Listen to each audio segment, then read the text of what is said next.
Welcome back mga katambalan, mga hot topic and issue. Pag-usapan natin, update po tayo kay Alden Richard, kung saan nga po itong si Alden ay nagsiselebrate kasama ang kanyang kapatid na si Risa at si Angel ng kanilang kaarawan. Makikita nga po na kinakantahan ni Daddy Bay at ni Alden si Risa at Angel na nag-dinner nga po ang pamilya Focus. Samantalang sa isa pa nga po sa latest itong si Alden ay nagpaayos nga po itong si Alden na napakagara niyang sasakyan kung saan sinabi nga ni Alden na ginagamit niya sa kanyang mga taping at sa ibang mga pinupuntahan nito.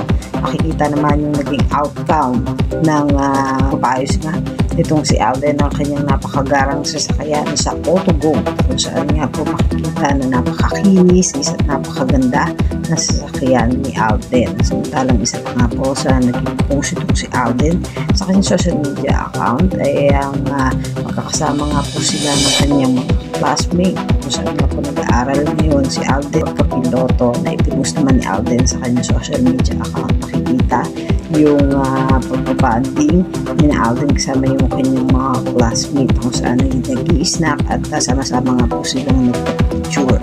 Samantalang isa pa nga po ay ang naganap na 73rd PAMAS Award na kung saan nga po ay nominado itong si Alden Richard bilang Best Actor. At bida nga po sa takilya itong si Alden at si Catherine kung saan ay nominado din bilang Best Actress para po sa pelikula nila na Hello Love Again. Yun po yung mga update natin ngayon kay Alden. Yung mga katambalan, ano ang masasabi nyo? Mag-comment lang sa comment section, pag-usapan natin.